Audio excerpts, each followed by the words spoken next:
Yo mga idol, kumusta?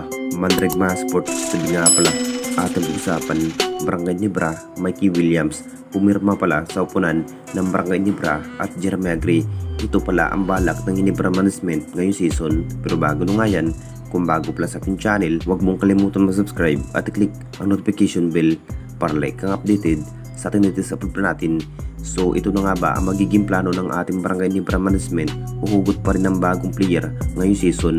Masasabing magagalaw na nga ba ang magiging lineup ng ating Barangay Ginebra? Naging impact pa rin. Akala na nga rin na papupunta si Mikey Williams sa bagong kontrata sa upunan ng Converge.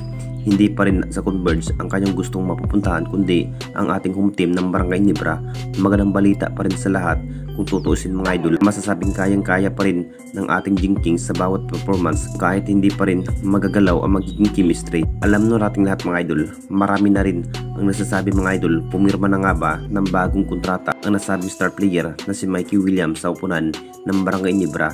Ito pa rin ang mainit sa lahat na may Mikey Williams ang magiging plano para sa lahat. Magugulat pa rin kung matutuloy ang magiging pumirma ni Mikey Williams sa kampo ng ating Barangay Ginebra. Naging impact pa rin sa bawat outset shooting ang nasabing player dahil kumamada pa rin ng maraming maitala noong nasa kupunan pa ng TNT Tropang Giga.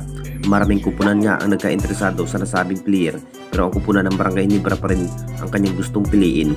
Kung sakaling matutuloy si Mikey Williams mga idol, masasabing mapaplakas na nga ang magiging star player ng ating Barangay Ginebra ngayong roster.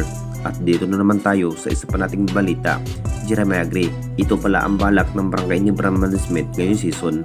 Talagang isa na rin si Jeremy Agri na hindi gaanong naambag sa upunan ng Barangay Ginebra dahil sa iniindang guto injury. Bad news pa rin sa nasabing player kung tutuusin mga idol, anytime gagawing free agent ang nasabing player. Ilang season na nga rin na hindi na rin nabibigyan kahit magandang laban ang upunan ng Barangay Ginebra. Marami na rin ang nakapagtataka bakit hindi pa rin na-trade si Jeremy Agri. Ito na nga ba ang napakasaklap ngayong karel sa nasabing player? Ito na rin ang balak ng Barangay Ginebra. Hanap pa rin ng bagong player ang Ginebra Management. Hindi na rin magdadalawang isip na matrade si Jeremy Agri. Alam na nating lahat mga idol na may injury si Jeremy Agri.